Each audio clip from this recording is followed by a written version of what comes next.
And so I will give you a 30-second shout out with when you're 5 minutes, so that you can have 30 seconds to wrap up. Remember, even if you cannot make your full statement in that 5 minutes, you're going to be able to expand on your statements when the question and answer period comes. So I shall begin. Madam Chair, I just have a point of order.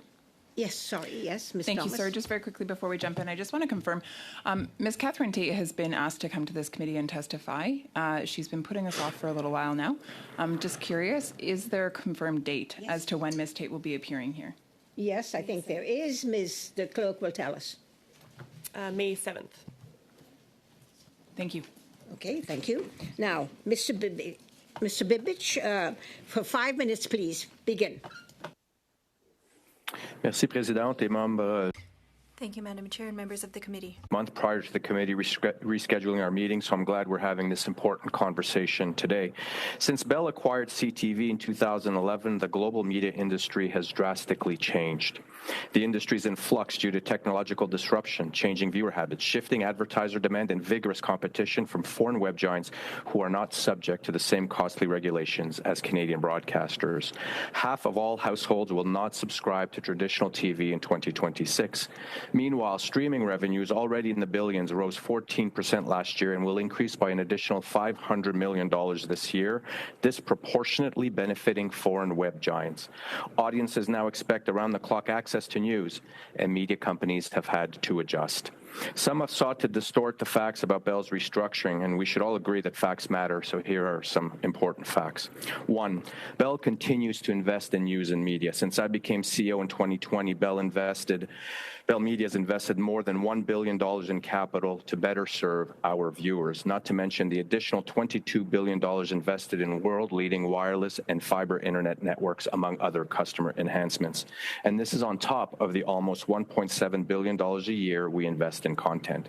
Yet despite these massive investments, CTV conventional stations lost more than $180 million last year, and Bell Media loses more than $40 million a year on news alone. Two, Bell Media far exceeds all its regulatory obligations for local news. We air more than 25,000 hours of local news per year. That's 150% more than the CRTC requires. Three, CTV News Channel, CP24, and BNN air 20,000 hours of news per year. That's 300% more than the CRTC requires. Four, CTV publishes approximately 3 times more digital news stories on an average day than when Bell acquired it 13 years ago. 5, CTV now airs more original national newscasts than at any point in the network's 60-plus year history. 6, for the first time ever, CTV National News will soon have dedicated journalists telling stories from all 10 provinces and 35% more correspondents than prior to 2023. 7, nous investissons plus que jamais. 7, we are investing more than ever in Francophone content. In 2021, we launched Nouveau Info. Think about this. During a challenging time, Bell Media built a newsroom from the ground up. We hired a team of Francophone journalists to broadcast news in 5 markets across Quebec. Since then, the newsroom has grown 25%. 8, our Crave streaming platform offers almost 11,000 hours of French language content. And our Rouge FM program Véronique et les Fantastiques recently announced that it would play only French language music in its coveted time slot. No other Canadian media company has made investments of this scale, but it is not enough to overcome the challenges facing our industry. Bell made the difficult decision to implement workforce reductions through departures and the elimination of vacant positions. Less than 10%, or 440 positions, were at Bell Media. We know this is difficult for those affected, and we're supporting them with a fair severance package, career transition services, and continued access to health benefits. And we've met all obligations under collective bargaining agreements. Now, Bell is not alone. In the past year, the CBC announced that it will cut 800 positions. TVA has eliminated close to 550, and Chorus has reduced its workforce by at least 15%. Last year, TELUS announced 6,000 job reductions, and Rogers has also restructured. The list is long. Shopify, Canada Goose, Lightspeed, Postmedia, Metroland, and Saltwire. Paramount, Disney, Microsoft, Apple, Meta, and others in the U.S. And now let me be clear. We're not asking for special protections. We're asking for a level playing field with global media web giants. Yet the regulatory framework has been too slow to adjust to the massive challenges we're seeing. The Online Streaming Act took 3 years to develop, and it is still not implemented. Bell pays almost $2 billion a year in federal regulatory fees and contributions. In contrast, Amazon, Disney, Netflix, and others, each many, many times larger than Bell, have not paid anything. This despite the billions of dollars in revenue they earn from Canadians. I hope to use our 2 hours together to discuss constructive solutions so that future generations have access to stories that reflect them and our country. Thank you. Thank you very much, Mr. Bibic, right on time. And now, I just wanted to remind everyone, before we go to the question and answer segment, that you are to address your questions and your answers through the chair. Thank you very much. So we begin now for the Conservatives for 6 minutes. This is a 6 minutes section. It's 6 minutes for question and answer, not 6 minutes for each. So please remember that and try to be as concise as you can in your answers. So for the Conservatives, Rachel Thomas, 6 minutes, please, Rachel. Thank you. Mr. Bibic, Bell has received a pile of money from the government through enhanced media funds, spectrum subsidies, COVID paychecks, and then various tax credits, of course, that have been added to that as well. I'm just wondering what that exact dollar figure is since 2015. I wouldn't have that exact figure since 2015 at my immediate disposal. Would you be able to tell us in the last 5 years? Couldn't tell you that either for the last 5 years. What about in the last year? Well, which components? So there would have been no wage subsidy dollars in the last year because we're well past COVID. Canada Media Fund, I don't know, Robert, if you have that information. I don't have that at my fingertips, but we can certainly provide it to the committee if you wish. We would appreciate that. Send it to the clerk and we'll distribute it. Thank you. Go ahead, Ms. Thomas.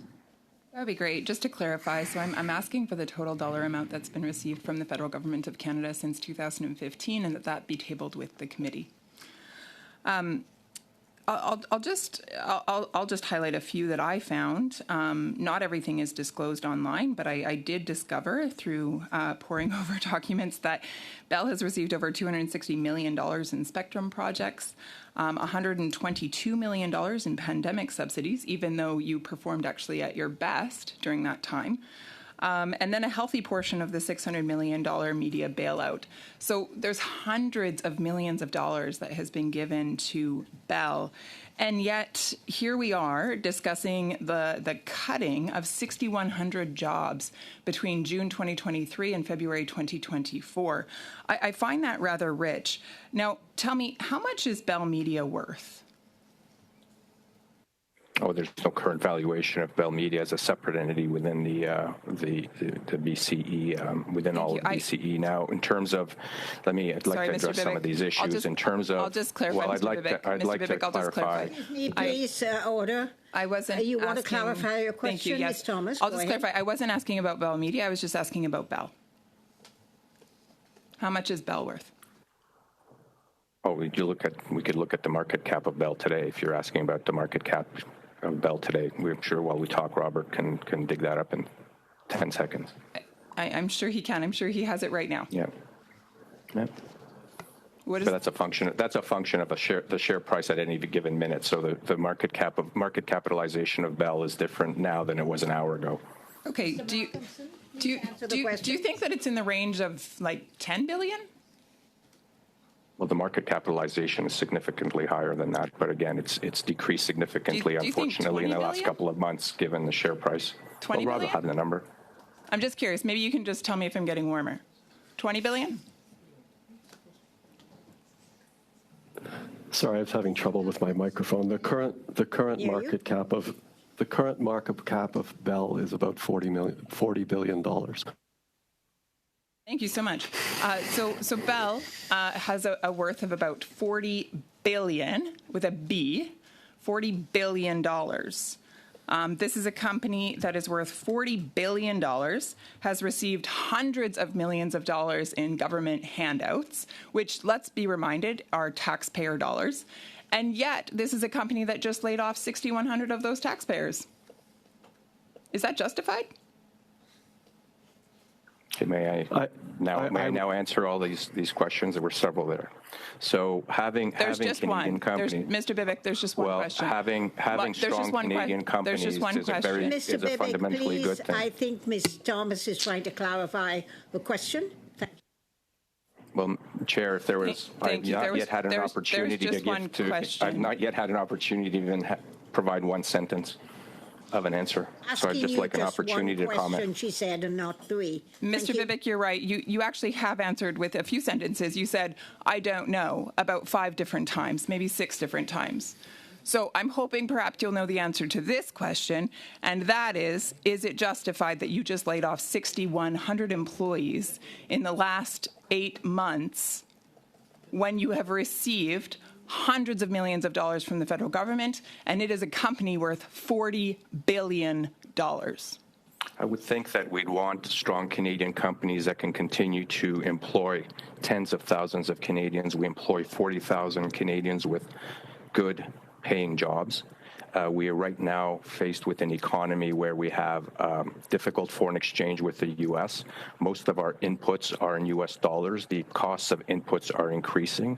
Inflation is rampant in Canada. Unemployment's at 6.1% in March alone. Mr. Bibick, our content costs for Bell Media are increasing. I don't know that you have an answer. We have a massive productivity issue in Canada. So these are the macroeconomic factors that all Canadian companies, including Bell, are dealing with, and we're trying to adapt and adjust so that we can continue to grow, which is a good thing, and that we can continue to hire and retain and employ 40,000 Canadian companies. Mr. Bibick. That's a very good thing. Mr. Bibick, I'll just take a moment here just to remind you about this committee. As a member of Parliament, a duly elected member of Parliament, I sit here at this table able to ask any question that I wish.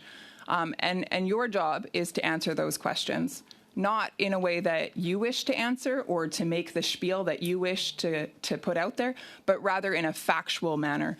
And if you fail to do so, we have every ability to bring you back in a summons. Chair, I fully respect the committee's work and my role in answering the questions of the committee. In fact, I welcome public policy discussions, and over my 20-year career in this industry, I've appeared before many committees and regulatory proceedings and industry roundtables, and I will always treat this committee and the process with the utmost respect. It's a fundamental part of what my career has been about. We are now ended the 6-minute question and answer time. To Mr. Noor Mohammed. Talib, you have 6 minutes. Thank you. Thank you, Madam Chair, and thank you, Mr. Bibick, for being here. Today's conversation is a direct result of a decision that Bell made in eliminating jobs after, as you've heard from Ms. Thomas, receiving large government subsidies. In particular, you received a break on approximately $40 million, in fees as a result of an amendment passed by the Conservatives and the NDP. Your response to that was to fire Canadians, to let them go from their jobs. Mr. Bibick, was not the board's response to your work in 2023 to a strategic imperative to, quote, engage and invest in our people and create a sustainable future? If your mandate from your board was to invest in your people, can you explain to me how cutting 6,300 jobs is investing in your people? Well, in fact, if you take the 6,300, about 500 or 550 of that total number was in media, and the Part 2 fees issue that you raise in the opening of your question relates to media, not to the broader Bell. And we have invested in the broadcasting industry, and we have invested in our people. I mentioned in my opening statement investments of $22 billion since I became CEO in world-leading networks, and the fact that we've built so much fiber internet to so many homes has allowed us to hire more field technicians. So we've grown the unionized workforce of field technicians by 14%, which is a big, big number. And those are high-paying union jobs. Mr. Bibich, if they're high-paying union jobs, then I wonder why Unifor is so concerned, because they've written to every member of this committee expressing their disappointment in your decision. Mr. Bibich, I'd like to talk a little bit about... If I may, Chair, that wasn't on a that question. one. That wasn't a Sorry, question, Mr. Bibich. Mr. Nur Mohammed has the floor. Okay. Mr. Bibich, according to your own corporate filings, your compensation package last year was approximately $13 million. Is that correct? That is correct, and I would clarify that according to Unifor, we employ 19,000. Mr. Bibich, my question was about your compensation package, and you've answered that in fact it was approximately $13 million. That's correct. What does the average journalist working in your newsrooms earn? I wouldn't have that precise number at my fingertips. Do you think it's more or less than 100? I actually wouldn't know. So you talk about making investments in news. You talk about the importance of a news ecosystem in this country, but you don't know how much your journalists make. I do know that we spend almost $300 million a year in news in this country at Bell Media alone. Well, you spend that's a lot of investment. That is a lot of. I mean, that is a lot of investment. But when we talk investing in people, clearly Bell has invested well in you. My question to you, Mr. Bibich, is when you look at your opportunity to act as a leader, did you ever consider foregoing your bonuses, your equity package, or some portion of your salary to save some of the important jobs, particularly of journalists in this country? Well, so as it comes to reduction, so first I would say we've grown news correspondence by 35%. Since prior to 2023, and we started a newsroom in the French language in the province of Quebec from scratch in 2021. No one has done this. I can't think of anyone in North America, should I take that probably as a no? the world, that has done this. I'll take that as a no. Well, no, in terms of that the direct question, we've actually implemented reductions across the entire company. So our vice presidents and higher there's 23% fewer vice presidents at Bell since I became CEO, and 40% fewer direct reports. My question is a specific one. Did you, and now I will expand, did you or any of your executives choose or consider foregoing your bonuses to save the jobs of average Canadians who are working in your newsrooms and in other parts of your organization? It's simple, yes or no. And if the answer is no, that's okay. No, what we did is we dramatically reduced the executive ranks so that we could retain as many jobs across the company as possible. That's what we did. So I'd like to talk a little bit about news, because one of the things that we have a dearth of in this country is the ability for small communities, rural communities, Indigenous communities to have their stories told. How do you expect journalists to maintain the quality of local news from local communities if they're sitting in newsrooms in Toronto and not in the field? And when you eliminate jobs across this country, particularly of journalists in small communities, how do you expect those communities' voices to be heard? Thank you for the question. It's a very good question. Now, I would say that, again, the question doesn't acknowledge the facts that I've shared with you today, that we have 35% more news correspondents today than in 2023. So we are investing in news. The question doesn't recognize that we've built a newsroom in Quebec from the ground up, from scratch. It doesn't recognize the other fact that I shared with the committee this morning, that we now, which for the first time in CTV's history, have journalists in every single province. That's a first. So that's how we're covering news locally and nationally and serving our viewers, because number one is our viewers. They want to have more news. 22 seconds. Mr. Bibich, I will say this. As somebody who used to watch W5, I'm really disappointed that my views were not considered when you cut that program. I would say this. I come to politics having worked in the corporate sector, and I have to say that one of the things that I remember being taught by somebody that I respected tremendously is that as an executive, as a leader, you have an obligation to take care of your people if you want to build a strong organization. And I have to say, the idea that you and your executive team saw fit, and I think building strong Canadian business is important, but that you saw fit to take substantial bonuses and equity packages at a time when your workers, your employees, your journalists could have had their jobs saved, is a bit disappointing. And I will leave that with you, Mr. Bibich. You have to run the company the way that you believe that is best, but I think that it is important to think about Canadians, particularly those who have subsidized your company for so very long. Thank you. Monsieur Mohamed, I So, now go to the Bloc Québécois. Martin Champoux, Martin, 6 minutes, please. Merci, Madame la Présidente. Thank you, Madam Chair. I would like to start by saying that I appreciate Mr. Bibic being with us today. I would also like to share with the committee that we had Mr. Bibic come in. We had heard that he had refused to come before this committee, whereas that was not true. It's that our schedule and his schedule were not lining up. I think that our actions were a little bit strong, and I think that we should reflect on this in the future. So thank you, Mr. Bibic, for being with us today. Thank you for the goodwill that you're showing in answering our questions. I know that these are not comfortable topics to talk about. For the cuts made by Bell over the past year, they're very concerning, especially for regional information. This is something that I find particularly important. For example, in Saguenay-Lac-Saint-Jean, there is not enough coverage on local news because things are happening from Quebec City or from Montreal. How do you defend the fact that you're saying that you're investing heavily in information and local information, but when you look at the different regions, you can see the opposite, that the organization is not well done and regional coverage is not good enough. What do you think about that, Mr. Bibic? Thank you for the question. I would like to say that journalism plays an important role in our society. I think nobody disagrees with that.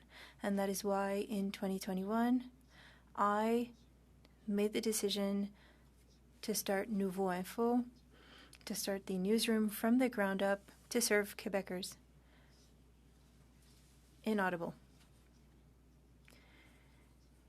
You said you built this from the ground up, but you purchased VTélé, which had existing infrastructure. It's not that you had to buy new cameras and new consoles. You offered a new service, but the infrastructure was there that you purchased from VTélé, and you developed an information service.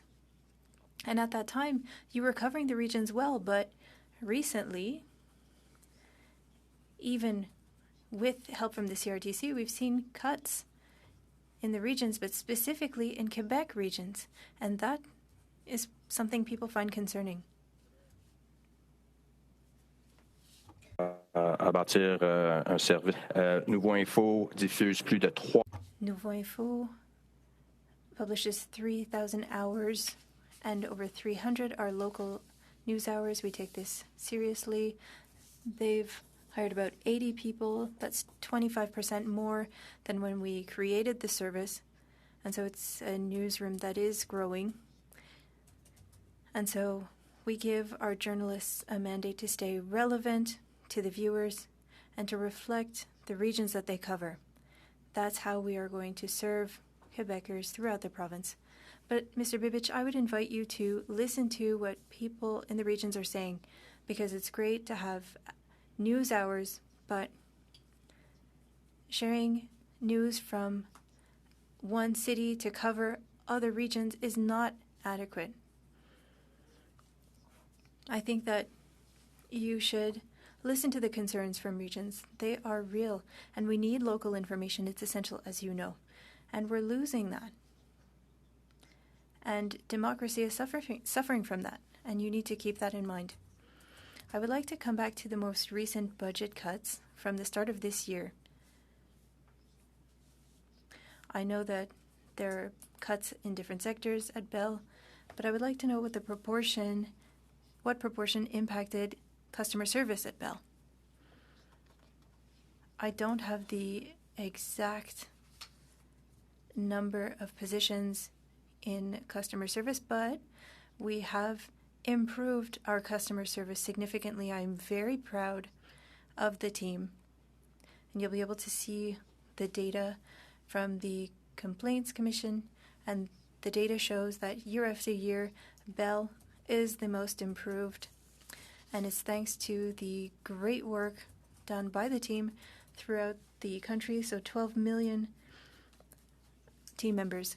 Can you reassure people who are concerned that the cuts to customer service are delocalized and might be sent to other countries so that the services can be offered at lower costs? Are these concerns reasonable? No position was relocalized abroad. How will you replace these positions? Do you no longer need these customer service positions? We are becoming more efficient if we can avoid calls and our customer service is better, and with fiber optic services, there are fewer service issues, there are fewer needs to send out trucks and technicians. I could give you many examples if you'd like. People communicate with us through the My Bell app, which gives subscribers the option to examine their services themselves. Inaudible. We've improving the apps. We've been improving apps. To the New Democrats, Nikki Ashton, for 6 minutes. Oh, I'm sorry. Mr. Singh, would you, for 6 minutes? Thank you very much, Madam Chair. Singh, yes. Thank you, Thank you. Madam Chair. Madam Chair, through you, my questions are as follows. The first one is, it's pretty clear that things are going well at Bell if you're a shareholder and a CEO, but not if you're a worker and not if you're a consumer. Bell reported a whopping $2.3 billion in profit last year. As CEO, you, the chair, profited or pocketed $13.43 million in compensation, but Canadians are paying some of the highest cell phone and internet fees in the world. You laid off in 9 months over 6,000 employees. How does a profitable company justify these layoffs, particularly in light of the hundreds of millions of dollars in subsidies from the government? How do you justify that? And is it just about making even more profits? You're already profitable. So what is the justification? So, when we make our decisions, we have our consumers front of mind in terms of media, our viewers front of mind, the investments we need to make to better serve consumers and viewers. And we're doing this in an environment with, as I said earlier in the appearance, increasing cost, bad foreign exchange, high inflation, increased competition, which is a fundamentally good thing. So we have to manage all that. Mr. Barry, just to understand, did you say that your justification for laying off workers is because you had the consumers in mind? I must have misheard that, because that does not make any sense at all to me, sir. Oh, it makes very good sense, because what we're trying to do is continue to grow. You fired 6,000 workers because you're worried about consumers. If I may, correct, because we want to continue. I have a hard time understanding that. Well, I thought I must have misheard you, sir, but go on then. No, I'll explain. What we need to do is to continue to invest in our networks, in our content, in our services to better serve consumers and viewers. And in order to continue to invest... Sir, sorry, you're saying invest, not divest. Because hold on, we need to continue to grow. You're firing workers and you're saying that's an investment? We need to adjust to the macroeconomic environment around us. In Canada, we have one of the most poorly performing economies in the industrialized world. We have a massive productivity problem, which the Bank of Canada has identified as a crisis. We have to adjust to that macroeconomic environment around us so that we can continue to grow our revenues, yes, so that shareholders and lenders will continue to give us capital so that we can continue to invest to better serve consumers. That's how the loop... Okay. That's how it all ties together. Okay. Thank you for explaining that. So I want to point out something, just to ask you to kind of look in the mirror.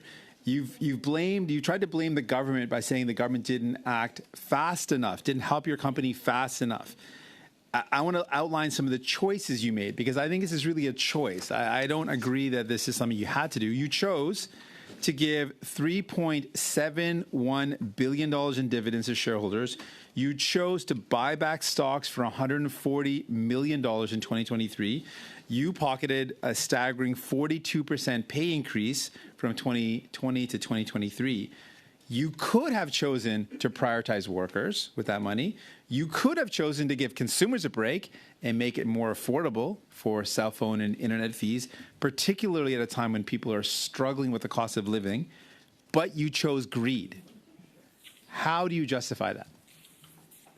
Those are choices you made. Thank you for the question. I would start with we are continuing to lower wireless prices each and every day to the point where our prices are fundamentally lower than they are in the U.S. In fact, I appeared on March 18th in front of Indu, and we established all those facts. I'm sure the transcript is available. Just this week, we launched a new service at very low prices called No Name Mobile, which is going to better serve customers who are in the market for lower-priced cell phone plans. And as it relates to dividends, an important fact that gets lost when we have a discussion around Bell dividends is that we're very unique.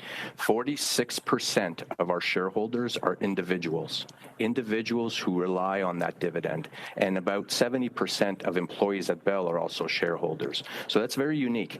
The individual shareholders who invest in Bell, the individual Canadians who invest in Bell, they like the dividend, and we're supporting them as well along the way. So we're trying to, fundamentally, we need to come to grips with, if we don't have Canadian companies that grow and that invest in critical infrastructure like ours and that create jobs, we're going to have a massive problem in the country. And that goes for media as well. Like, we should be having a discussion, broadly speaking, because we have the right forum for this and the right individuals here. How do we fix Canadian media?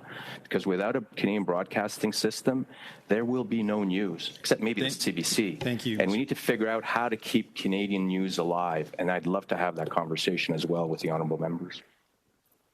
I'm pointing out the choices you made. The choices could have been to keep the jobs. The choices could have been not to have such a massive dividend or massive stock buybacks or massive pay increases to your own compensation, and the choice could have been to keep more workers. I'll end with my final question. We're always managing for the short term and the long term, because if we don't make difficult final question choices is to run regarding. companies, I'm sorry, we're also Mr. trying to Singh preserve has the floor. 40,000 jobs. Mr. Singh has the floor. Thank you very much, Madam Chair. Through you for the final question, Madam Chair, is Canadians for Tax Fairness indicated that over a 4-year period of time, that using tax evasion tactics, including tax loopholes, that Bell as a company was able to avoid paying $1 billion in taxes. I'm wondering, how much do you plan to avoid paying this year in taxes? I'd need to get, if the honourable member could kindly provide that report, we'd be happy to provide a response to the clerk. I'm not aware of that report. Absolutely. It's publicly available. It's the Canadians for Tax Fairness, and I'm sure they have a public website as well. We can absolutely make that clear to you, but I'm curious about how much you're trying to avoid paying taxes again this year. We will take a look at the report and file an answer so that we can give a considered answer to the very good question. Thank you. Look at that answer, Mr. Bibic, being sent to the clerk of the committee. Now, we go to a second round, and it's a 5-minute round. And once again, I stress 5 minutes are for questions and answers.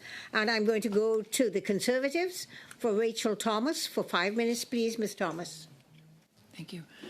Mr. Bibic, in the last 8 months, you have cut a total of 6,100 jobs.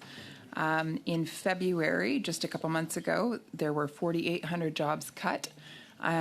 According to legislation, the federal labor standards, Bell was required to give the government 16 weeks notice of this layoff.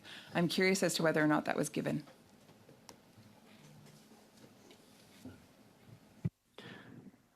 I apologize. I was muted remotely.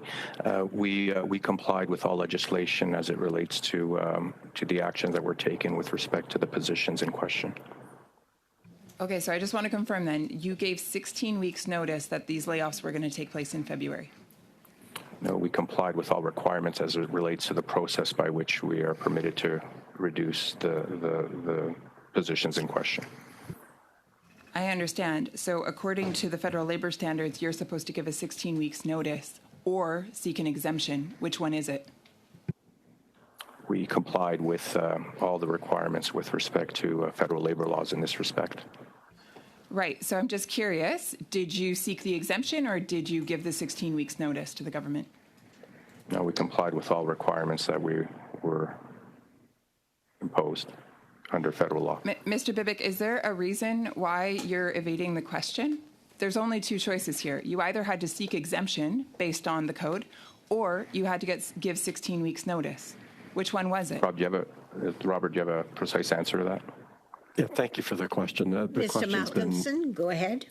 The question's been asked and answered now, I think, 4 times. We have complied with applicable federal legislation. If you require more detail, we're happy to provide it, but we've fully complied with our labor legislation requirements in implementing this workforce reduction. I'm sorry, I'm baffled as to why a straight answer is not being granted. There are two options here. Either 16 weeks notice has to be given to the Government of Canada that these layoffs are taking place, or an exemption has to be granted from the Government of Canada. It's one of these two options. So which one did Bell take? I think we've answered the question. No, sir, with all due respect, I don't think you have. I think you continue to evade the question, which looks rather shady and as if Bell Media has something, or Bell, sorry, has something to hide. What are you hiding? In the short time we're being given to answer your questions, we are telling you that short time. We have complied. Either you know that you provided notice or you sought an exemption. That's not difficult. You two lead the company. Why do you not have answers to these questions? What we know is we complied. You laid off 6,100 people and you don't know the process that you followed to do that? We know the process and we complied. Mr. Bibick, did you receive a $13 million? This is what you get paid $13 million for?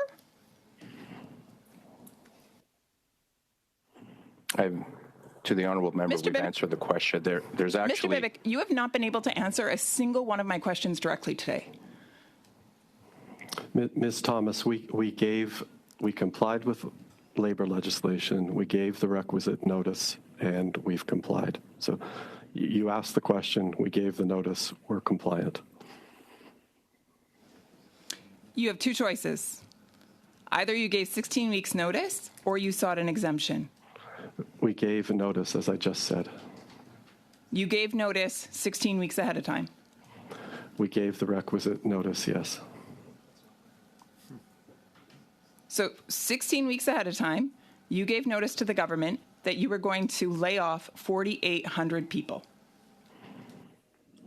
I've answered the question. We gave the requisite required notice in connection with the restructuring, yes. What was the requisite notice? The requisite notice was the notice that we gave depending on which element of the workforce was affected. How far ahead of time did you have to give that? It may have varied. That's why I've offered to provide complete details in terms of who we notified when in compliance with our requirements. Okay, but the government knew about these layoffs. Well, we provided 20 notice. seconds. You provided notice to the...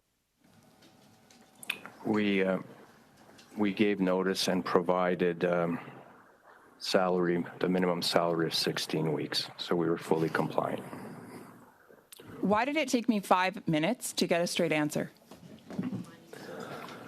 The answer hasn't changed, which is that we were compliant. No, it absolutely has. You evaded for the first 4.5 minutes, and then finally in the last 30 seconds, I finally got an answer. Why? Do you think this is a joke? Do you enjoy wasting my time? These are technical issues. There's nothing technical about it. Either you know the legislation or you don't. You either followed it or you didn't, and you said you did. Therefore, you must know what you did, what was carried out. There were specific details and requirements under the legislation that I knew we complied with, but I didn't have the specific details at my fingertips when you first asked the question, but I knew that we were fully compliant, which is why I answered as such, and the answer has not changed. Sorry, Miss Thomas, the time is up. In fact, we're a little over time here. And I want to go now to Anjou Dillon from the Liberals. Ms. Dillon? Thank you, Madam Chair. And yes, thank you so much. And thank you to our witnesses for being here. I'd like to have some follow-up questions. First of all, were 16 weeks notice or 16 Appel au weeks règlement, Madame la severance? Présidente. Est-ce que je peux demander à ma collègue d'éloigner d'éloigner l'écouteur de son microphone pour éviter le retour? Apologies, there's some feedback happening. C'est mieux? C'est pour les interprètes. Okay, parfait. So I would like to know, were 16 weeks of notice or 16 weeks of severance provided? We gave notice, and all employees are therefore paid during the full 16 weeks at minimum. And the way they were all fired at the same time, can you talk to us a little bit about their personal situations when it came to that? Yeah, so Chair, just for clarification, I believe that would be in respect of the unionized team members with that question, because it depends on if you're management or union or non-management, we had a different process. What is the division of the roles that were cut of all the talented team members? Well, there would be, there would be about 850 of the 4,800 that were vacant positions. So those positions were eliminated. About 800 of the positions were unionized team members, and 60% of those chose a voluntary separation package, so they identified themselves as being willing to depart the company. And then there were management team members, and this is across the board, all 4,800, less the vacant positions, of course, where there was no individual attached to the position. It's very difficult. It's a very difficult, for them in particular, very difficult decision to make, but more fundamentally for each of those individuals affected. And we acknowledge their vast contributions to Bell, and that's why we made sure to follow the legislative requirements, provide separation packages, career transition packages, and continued benefits. Sorry, Ms. Dillon, there's feedback from your microphone. We are hearing from the interpreters. So if you have a device close to the microphone, can you move it away? Sure. Thank you. Is the feedback still there? Interpreters? Anjou devrait parler, Madame la Présidente. Madame Delaine, vous devriez parler. I think she'll have to speak so that we can know. Now? Say something? Anything? Do you hear any feedback right now? No? It's No good. feedback? I've stopped the clock, by the way, so you may continue now, Ms. Dillon. Thank you, Madam Chair. And what means were given to give notice at the time of firing? Again, so just to clarify, because I do want to properly answer the honourable member's question, is that with respect to the unionized team members or the management members, because there's a different process. Was it email? Was it text message? I mean, Zoom? No, generally speaking, the individuals affected had individual meetings either in person or by video so that we could communicate the news and the details around the separation packages and continued benefits and career transition services were applicable. And can you please clarify, after Bell got all this money, why these layoffs, firings still happen? It's quite mind-boggling, and a lot of my colleagues, pretty much all of them, have asked that question without any answer. What was the justification? Well, let's focus first on Bell Media. There are massive losses in conventional TV, $180 million. Our news service loses $40 million a year. Advertising revenues declined $140 million 2023 over 2022. And we need to adjust to those circumstances. The Canadian economy is not faring very well. In terms of advertising, advertising has shifted to digital channels, and even the federal government has 70% of the federal government's advertising budget has gone to digital. That's $48 million. I mean, that's just an example to show you that even the federal government is driving its advertising dollars to digital. So we've had to adjust, and we've had to pivot towards digital as well. Bell is a telecom and media conglomerate that generates in Canada, 15 times the annual revenue of Netflix, who, unlike Bell, can't use its streaming services to sell home and mobile internet. So your argument, I'm sorry, with all due respect, so far has not made any sense throughout the entire testimony. Well, if the macroeconomic circumstances that we operate in are extremely difficult, if the regulatory environment is particularly difficult, competition has increased, which is a great thing for consumers, but that means prices are going down. Every company will have to adjust to that kind of environment. Now, Netflix is 8 times bigger than Bell. Disney's 7 times bigger than Bell. Amazon is 63 times bigger than Bell, and they compete directly against us and generate more revenues in Canada in streaming than we do. And they have to contribute nothing to the Canadian media industry. That's what we should be talking about, We don't give money to those companies. We give money to Bell. And it seems like Bell expects Ottawa to go back to the old bargain of protecting them from competition and, tilting the rules in their favor and just continuing with that monopoly. No, not at all. We welcome competition, actually, and because we compete against Disney, Netflix, Amazon, Apple, that's why and because those companies derive billions of dollars in revenue in Canada, is why we say they too should be required to contribute to the same extent as Canadian media companies are. I mean, if we don't confront this reality, there will be no Canadian media industry in Canada. Thank you. We're over time. I'm going to go to Mr. Shampoo now. Martin, 2.5 minutes, please. Merci, Madame la Présidente. Monsieur Ubick. Thank you, Madam Chair. I'll be quick because I only have 2.5 minutes and it goes by very quickly, so I'll try to be brief. Bell received some assistance from the CRTC, which allowed for some savings, and we saw about 6,000 job losses in Bell and in different sectors. I know it's a big company, but still. Bell stated investing in information, but we see that regional information in Quebec, Sherbrooke, Trois-Rivières, Saguenay, local information is of lower quality than it was a few years ago. Bell is asking for a fair playing field with web giants, but how can you guarantee with your current history that this support is going to further weaken coverage in regions of Quebec and weaken French culture? And that's part of your mandate as well. The most important thing, or rather, our main goal is to serve consumers and viewers, and that is what we do. We create news and go well beyond the minimum requirements imposed by the CRTC, and that's where you can find some trust in us. We create 150% more than what we need.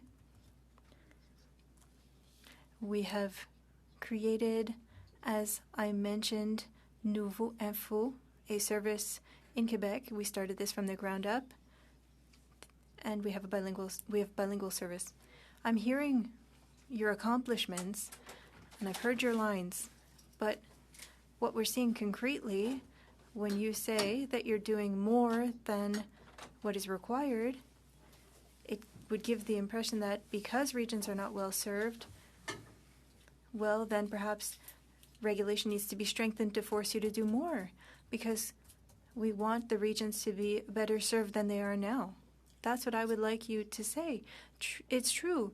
Where we removed journalism positions, yes, we would like to reinvest and put journalists out there, because local information cannot be coming from the big centers, Mr. Bibic. Thank you for the question.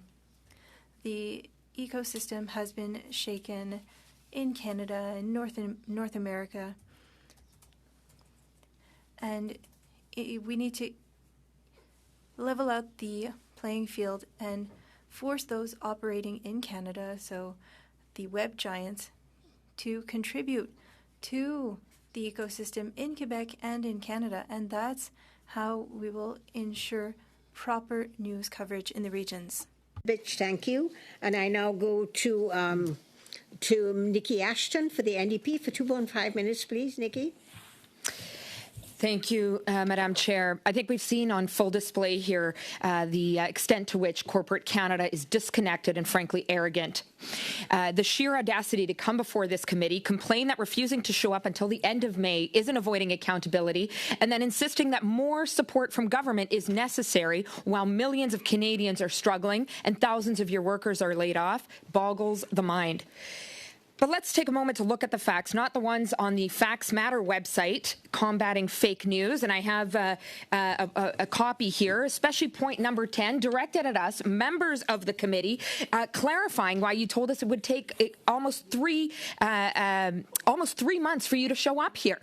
The reality is that government regulates your industry, both in terms of broadcasting and telecommunications.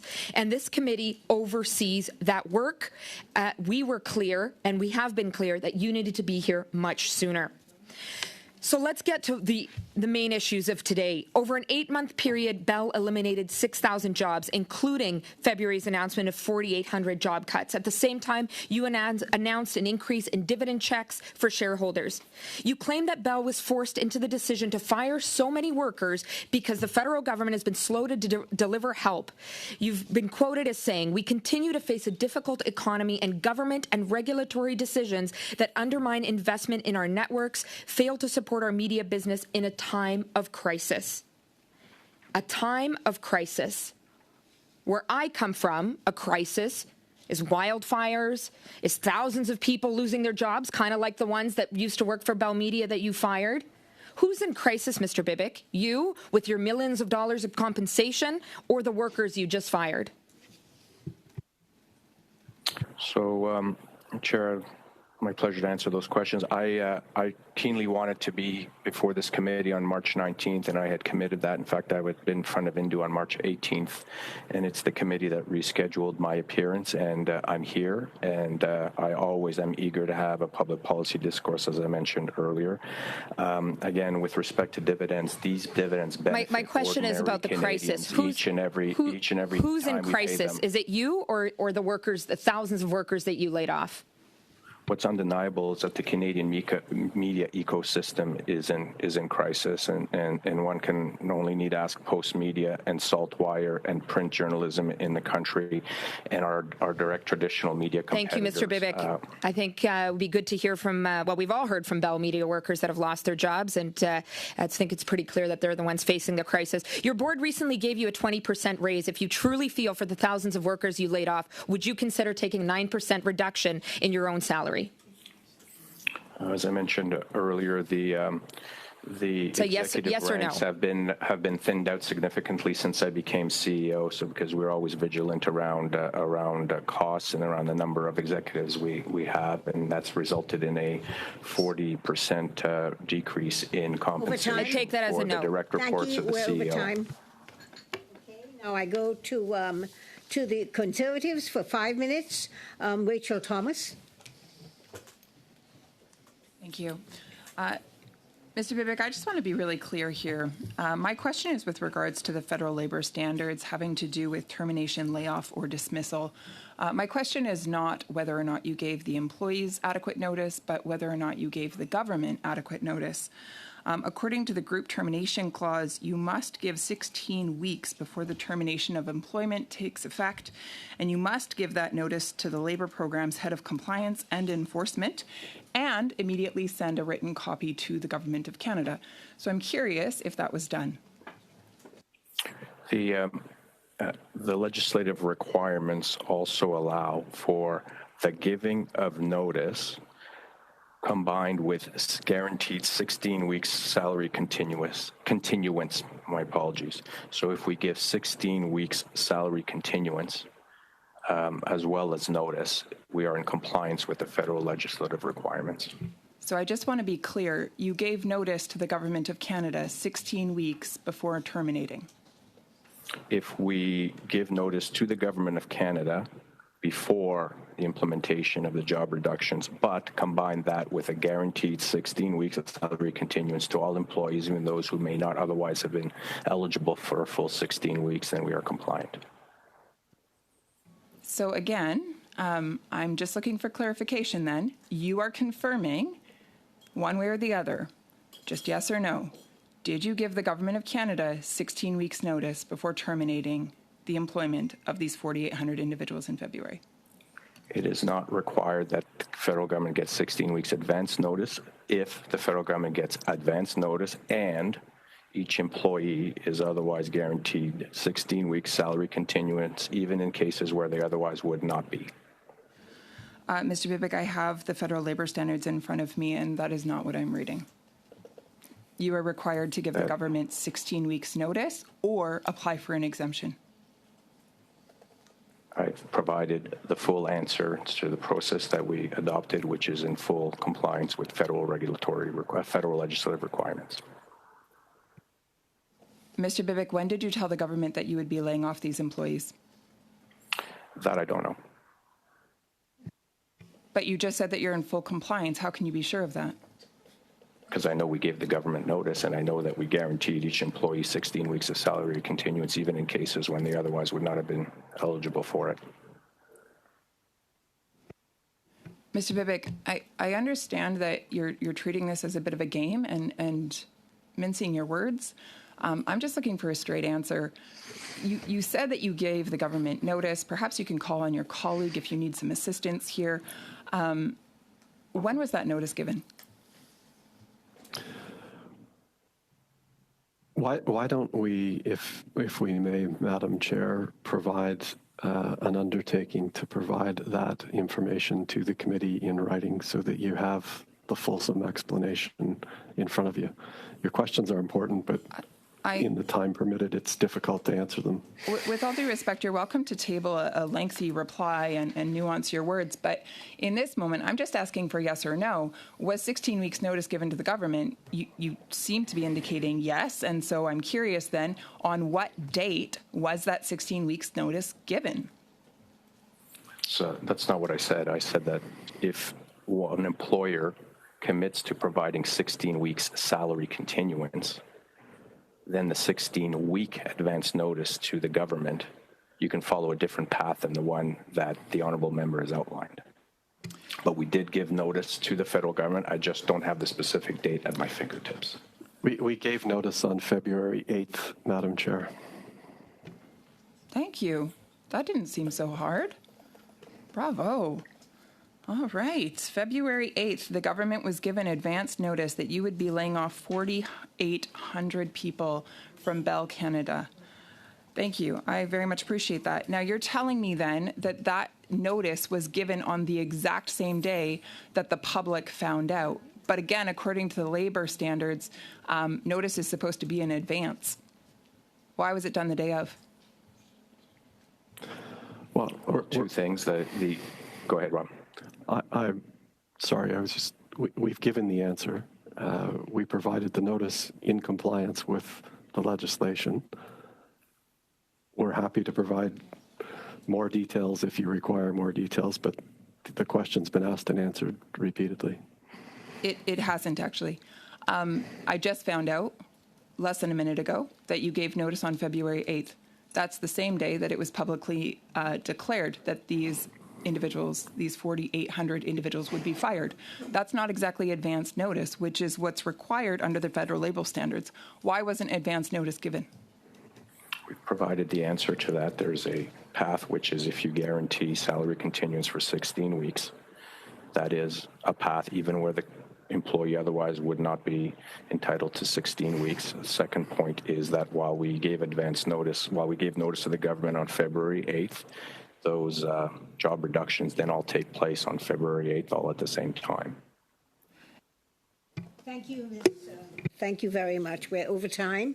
Ms. Thomas, and I now go for the Liberals to Patricia Latanzio. Patricia?